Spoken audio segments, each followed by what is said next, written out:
엄마의 손수레. 임우희. 봄비가 촉촉히 내린다. 오늘 같은 날은 잊을 수 없는 추억 하나가 슬며시 다가온다.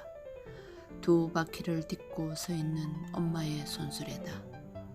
객지에서 건설업을 하신 아버지를 도우려고 생각해낸 첫 차다.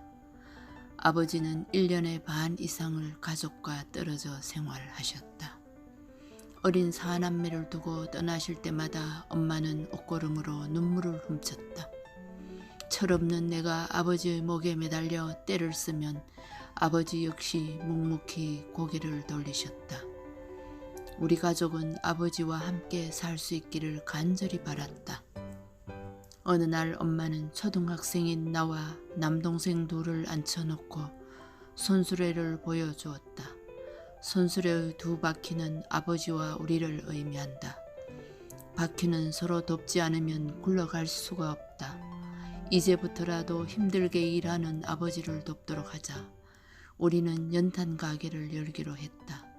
시골집 대문 기둥에 간판을 붙이고 나니 연탄을 가득 실은 트럭 하나가 마당까지 들어왔다. 연탄 한 차가 어찌나 많게 느껴졌던지 어린 나에게는 높은 산 같았다. 우리는 아저씨를 도와 함께 창고로 날랐다. 온 얼굴이 금세 새카맣게 변했다. 엄마의 몸빼는 검정색이라 표가 덜 났지만 우리는 머리끝에서 발끝까지 깜둥이가 되었다. 차가 가고 난 뒤 엄마는 가마솥에 물을 데워 우물가에서 우리를 씻겼다. 오늘처럼 비가 부슬부슬 오는 날이었다. 옷을 갈아입은 후 엄마는 부랴부랴 더운 밥을 지었다. 우리는 커다란 양푼을 꺼내 마늘밭 사이 덮은 집 위에서 자란 시금치와 삼동초 나물과 된장, 고추장을 넣고 비벼서 먹었다. 이튿날부터 우리는 손수레 끄는 연습을 했다. 집과 나무들을 싣고 엄마는 앞에서 끌고 아이들은 뒤에서 미는 연습이었다. 오르막길에서는 밀고 내리막길에서는 당겨야 했다. 우리는 시간 날 때마다 연습을 거듭했다.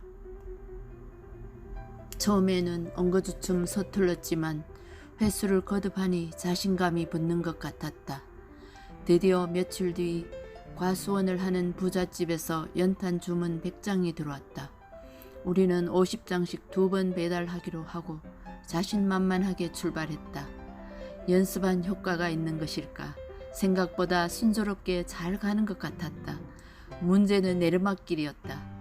뒤에서 죽을 힘을 다해 당겼는데도 역부족이었다. 손수레 앞이 번쩍 들리면서 앞에서 끌던 엄마가 높이 매달렸다. 오오오 하는 사이 연탄 실은 손수레는 사정없이 길 아래 모내기한 논에 곤두박질을 치고 말았다. 엄마도 손수레와 함께 논에 빠져 우리가 모두 달려갔는데 논이 깊어 넷이 다 빠지는 사태가 벌어졌다. 우리는 연탄을 뒤집어 쓴 채 오도 가도 못하는 신세가 되어 논바닥에서 허우적거렸다. 마침 그때 소달구지를 끌고 지나가던 이웃 아저씨가 없었더라면 어떻게 되었을까? 그날 저녁 엄마는 우리를 데리고 논 주인 집을 찾아갔다. 정석껏 모내기 해둔 논을 연탄을 실은 손수레가 망쳐놓았던 것이다. 우리는 꿇어앉아 웃음을 터뜨렸고 엄마는 손해 난 것을 배상해드리겠다며 용서를 구했다. 그러나 뜻밖에도 무섭게 생긴 그 할아버지는 우리에게 웃음 가득한 얼굴로 다가오셨다.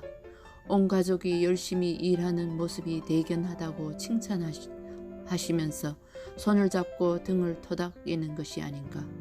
그날 그 논주인 집에서 얻어먹은 칼국수 맛은 오랫동안 내 마음에 남아있었다. 몇 달 뒤 아버지가 집으로 오셨다.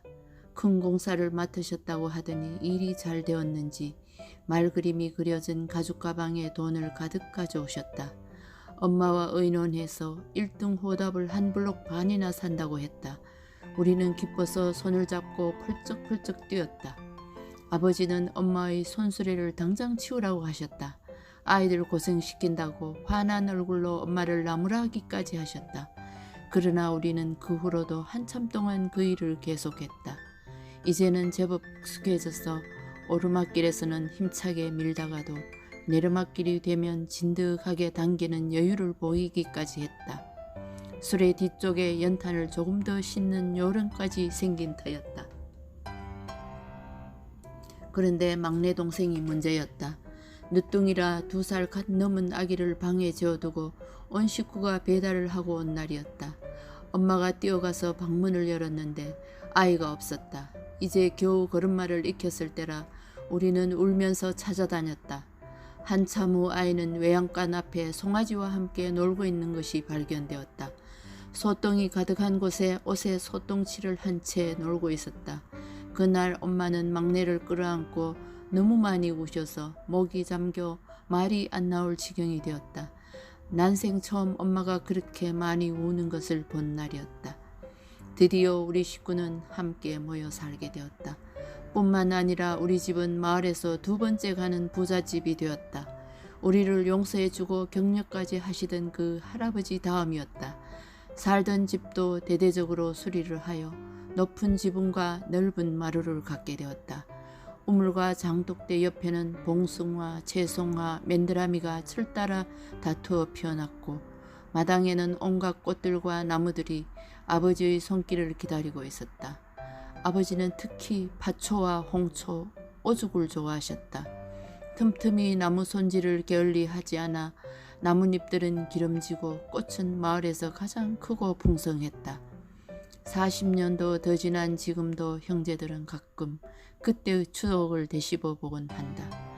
당시 엄마 나이를 훌쩍 넘긴 자식들은 이렇게 봄비가 오는 날이면 내 아이들과 그 아이들에게까지 화합의 메시지가 되는 엄마의 손수레를 생각하며 행복한 미소를 짓지 않을 수 없는 것이다.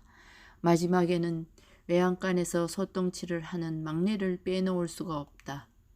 지금은 어느덧 대학생 남매를 둔 학부형이 되어 있다. 오늘 퇴근길에 우리 남매 파전에다 동동주라도 한 잔 같이 해볼까?